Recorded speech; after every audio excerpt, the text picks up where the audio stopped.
जय हिंद साथियों, आप सभी का बहुत बहुत स्वागत है आपका अपना इस चैनल स्टूडेंट्स डिमांड पर, जहां पर आपकी सभी डिमांड्स को पूरी की जाती है। तो आज के इस वीडियो में हम लोग बात करने वाले हैं फिर से लाइन्स एंड एंगल चैप्टर से रिलेटेड कुछ मल्टीपल चॉइस क्वेश्चन जो कि काफ़ी इंपॉर्टेंट है। हिंदी में बात करें हम लोग तो यहाँ पर हम लोग देखने वाले हैं रेखाएँ एवं कोण के बारे में कुछ इंपॉर्टेंट क्वेश्चन को लेकर के। वीडियो को स्टार्ट करें कि इससे पहले मैं आपको बता दूं, अगर यदि आप हमारे चैनल पर नए हैं तो चैनल को ज़रूर सब्सक्राइब कर लें, ताकि सभी प्रकार के इंपॉर्टेंट क्वेश्चन या फिर किसी भी सब्जेक्ट से हो, मैथ, साइंस या फिर इंग्लिश से रिलेटेड, आप तक सबसे पहले पहुंच पाए। तो आइए देखते हैं कि इस वीडियो का सबसे पहला क्वेश्चन क्या है, जो कि लाइन्स एवं एंगल से है। बात करें हम लोग हिंदी में तो रेखाएँ एवं कोण से है। तो सबसे पहला क्वेश्चन यहाँ पर है कि त्रिभुज के तीनों कोणों का योग होता है। यानी यहाँ पर बोला गया है कि जो ट्राइंगल होता है उसके तीनों कोण का योग कितना होता है। इंग्लिश में बात करें हम लोग तो इंग्लिश में बोला गया है कि sum of all angles of triangle is, बोला गया है कि किसी भी ट्राइंगल का जो सभी एंगल का सम है वो कितना होता है। हिंदी में बात करें तो बोला गया है कि किसी भी त्रिभुज के तीनों कोणों का योग कितना होता है। तो सभी को पता होगा कि किसी भी ट्राइंगल जो होता है, कोई भी ट्राइंगल जो होता है, उनके तीनों एंगल यानी तीनों कोणों का जो सम होता है वो कितना होता है, 180 डिग्री के बराबर होता है। मतलब हम लोग बोल सकते हैं कि फर्स्ट क्वेश्चन का जो आंसर होगा ऑप्शन बी इसका सही उत्तर हो जाएगा। नेक्स्ट क्वेश्चन की बात करें हम लोग यहाँ पर, तो नेक्स्ट क्वेश्चन भी रिलेटेबल है यहाँ पर कि एक समबाहु त्रिभुज के प्रत्येक कोण का मान होता है। यहाँ पर बोला गया कि अगर यदि कोई भी एक समबाहु त्रिभुज है तो उसके सभी कोणों का मान क्या होता है। इंग्लिश में बात करें हम लोग यहाँ पर तो इंग्लिश में बोला गया है कि the measure of each of an equilateral triangle is, अगर यदि कोई भी इक्विलैटरल ट्राइंगल है तो उनके प्रत्येक एंगल का कोण कितना कितना होता है, मतलब प्रत्येक एंगल कितना कितना होता है, ये पूछा गया है। सबसे पहले हम लोग जानेंगे कि इक्विलैटरल ट्राइंगल होता क्या है, और हिंदी में बात करें तो यहाँ पर समबाहु त्रिभुज होता क्या है। तो हम लोग इक्विलैटरल ट्राइंगल या फिर समबाहु त्रिभुज हम लोग उसको बोलते हैं जिसके तीनों साइड्स बराबर हो। मतलब यहाँ पर हम लोग बोल सकते हैं कि मान लो कि एक ट्राइंगल यहाँ पर ABC है, और ABC ये तभी इक्विलैटरल हो सकता है, तभी यहाँ पर समबाहु त्रिभुज हो सकता है जब इनके तीनों साइड्स बराबर हो। मतलब AB बराबर यहाँ पर BC बराबर यहाँ पर AC के बराबर होना चाहिए। मतलब अगर यदि ये 5 सेंटीमीटर है तो ये भी 5 सेंटीमीटर होना चाहिए और ये भी 5 ही सेंटीमीटर होना चाहिए, तभी हम लोग किसी ट्राइंगल को यहाँ पर जाकर के इक्विलैटरल और समबाहु त्रिभुज बोल सकते हैं। बात रही यहाँ पर प्रत्येक एंगल की, तो यहाँ पर सभी एंगल इसका 60 डिग्री होता है। ये भी 60 डिग्री होता है, ये भी 60 डिग्री होता है और ये भी 60 डिग्री होता है, तभी जाकर के तीनों मिलकर के कितना एंगल बनाता है, ये 180 डिग्री का बनाता है, जो कि एक ट्राइंगल का तीनों एंगल का सम होता है। मतलब फाइनली हम लोग बोल सकते हैं इसका जो करेक्ट आंसर होगा, इसका जो सही उत्तर होगा, option B will be the इसका करेक्ट आंसर हो जाएगा। अब बात करें वही हम लोग नेक्स्ट क्वेश्चन नंबर 3 की, तो क्वेश्चन नंबर 3 सेम इसी से रिलेटेबल है। यहाँ पर बोला गया है कि एक त्रिभुज के दो कोण 60 डिग्री और 70 डिग्री है।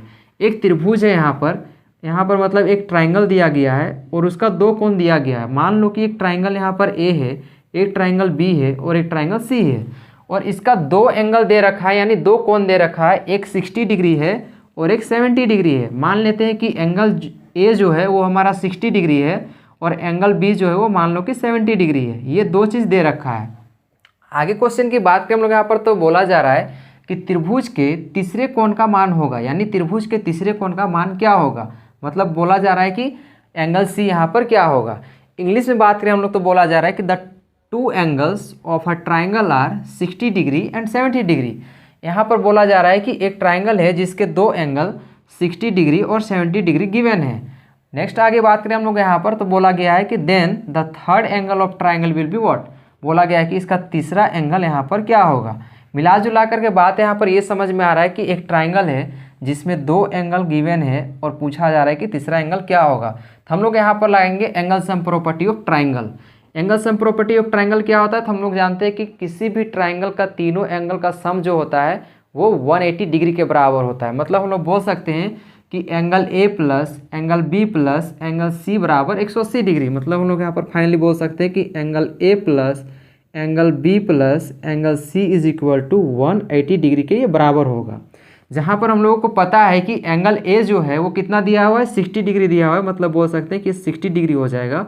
एंगल B पता हमें है कि यहाँ पर 70 डिग्री है, तो ये 70 डिग्री हो जाएगा, और एंगल C हम लोगों को फाइंड करना है और इज इक्वल टू हो जाएगा 180 डिग्री।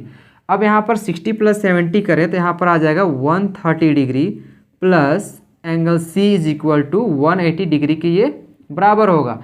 हम लोग को जनरली यहाँ पर फाइंड क्या करना है, तो एंगल सी फाइंड करना है। तो इस नंबर को हम लोग इधर लाएंगे, ये वैल्यू प्लस में इधर आके माइनस में होगा। हम लोग बोल सकते हैं angle C is equal to 180 degree minus 130 degree. और अगर इसको सपरेट कर दें हम लोग तो 180 माइनस 130 करेंगे तो ये हमारा 50 डिग्री आएगा। मतलब इसका जो तीसरा कोण होगा, इसका जो थर्ड एंगल होगा वो कितना होगा, वो हमारा 50 डिग्री के बराबर होगा। मतलब बोल सकते हैं इसका जो करेक्ट आंसर होगा option A will be the correct answer हो जाएगा। वही अब हम लोग नेक्स्ट क्वेश्चन की बात करें तो नेक्स्ट क्वेश्चन में बोला जा रहा है कि एक त्रिभुज के कोणों का अनुपात। अब यहाँ पर क्या बोला गया है कि एक त्रिभुज है, एक ट्राइंगल है और उसका अनुपात दिया हुआ है। जब भी अनुपात दिया होता है या तो फिर रेशियो में क्वेश्चन रहता है तो कभी भी वैल्यू फिक्स नहीं रहता है, उसको हम लोग कंसीडर करते हैं, उसको हम लोग मानते हैं। तो बोला गया है कि सबसे छोटे कोण का मान होगा। यानी यहाँ पर पूछा गया है कि अगर यदि किसी त्रिभुज के कोणों का अनुपात दिया हुआ है 5:3:7 यानी 5:3:7 दिया हुआ है, हम लोगों को बतलाना है कि सबसे छोटा यानी सबसे स्मॉलेस्ट कोण यहाँ पर कोण क्या होगा, उसका मान क्या होगा। इंग्लिश में बात करें तो हम लोग यहाँ पर the angles of a triangle are in the ratio 5:3:7 then smallest angle of triangle will be what. यहाँ पर बोला जा रहा है कि कोई एक ट्राइंगल है, क्या है, कोई एक यहाँ पर ट्राइंगल है और उसके एंगल का रेशियो दिया हुआ है। रेशियो में कभी भी वैल्यू फिक्स हमारा नहीं होता है, क्योंकि अगर हम मान लेते हैं कि ये एक ट्राइंगल का एंगल ये ए है और ये बी है और एक सी है। अब यहाँ पर 5:3:7 दिया हुआ है। तो एक बात हमेशा याद रखना है, जब भी वैल्यू अनुपात में हो, जब भी वैल्यू रेशियो में हो, तो वो वैल्यू कभी भी फिक्स नहीं रहता है, वो हम लोग उसको कंसीडर करते हैं। इसको हम लोग मान लेंगे कि लेट द एंगल बी, यहाँ पर लिखेंगे let the angles be 5x 3x and 7x। अब इसको हम लोग मान लेंगे कि मान लो कि ये 5x है, 3x है और 7x है। मतलब a मान लेते हैं कि हमारा 5x डिग्री है, b मान लेते हैं कि हमारा 3x डिग्री है और c मान लेते हैं कि हमारा 7x डिग्री के बराबर है। अब अगर हम लोग इसको कंसीडर कर लिए हैं तो हम लोग को फाइंड क्या करना है, स्मॉलेस्ट एंगल हम लोगों को फाइंड करना है। यानी हम लोग को सबसे छोटा कोण यहाँ पर बतलाना है। सबसे छोटा इनमें से कौन है, 5:3:7 में, तो ये 3x जो है हमारा ये सबसे छोटा है। क्या आंसर में दिया हुआ है, तो ये आंसर में नहीं रहेगा। क्यों नहीं रहेगा, क्योंकि हम लोगों को एंगल फाइंड करना है, ना कि हम लोगों को वेरिएबल या फिर वैल्यू यहाँ पर देखना है। हम लोगों को एंगल फाइंड करना है। तो हम लोग सबसे पहले क्या करेंगे, इस एंगल सम प्रॉपर्टी से हम लोग यहाँ से x का वैल्यू निकालेंगे और जो x आएगा उसको हम लोग यहाँ पर पुट करेंगे, तभी जा करके हमारा सबसे स्मॉलेस्ट एंगल पता चलेगा। हम लोग जानते हैं कि एंगल सम प्रॉपर्टी से तीनों एंगल का जो सम होता है वो कितना होता है, 180 डिग्री के बराबर होता है। मतलब हम लोग बोल सकते हैं कि according to angle sum property 5x + 3x + 7x is equal to हो जाएगा 180 डिग्री। अब यहाँ से हम लोग को x का वैल्यू निकालना है। तो क्या करेंगे, हम लोग सभी को जोड़ देंगे। 5 + 3 8 हो जाएगा, 8 और 7 को जोड़ेंगे तो 15 हो जाएगा। यानी 15x इज इक्वल टू 180 हो जाएगा। वैल्यू हम लोग को x का चाहिए तो x को इधर रखेंगे और 180 डिवाइडेड बाय करेंगे यहाँ पर 15। यानी अब अगर यदि हम लोग इसको रिड्यूस कर दें तो 15 × 15 डायरेक्ट कटेगा और 15 × 15 इसका 3 इसमें जाएगा तो 15 × 30 हो जाएगा। यानी बोल सकते हैं कि x बराबर मेरा कितना है, वो आया 12। बट हम लोग को वैल्यू यहाँ पर x का नहीं चाहिए था, हम लोग को वैल्यू चाहिए था स्मॉलेस्ट एंगल। इनमें से सबसे स्मॉलेस्ट एंगल कौन है, तो सबसे स्मॉलेस्ट यहाँ पर 3x डिग्री है। तो x का वैल्यू क्या करेंगे, यहाँ पर पुट करेंगे। यानी 3 × x से यहाँ पर 12 रखेंगे तो यहाँ पर 12 हो जाएगा और 3 को 12 से मल्टीप्लाई करेंगे तो बोल सकते हैं कि ये जो हो जाएगा 36 हो जाएगा।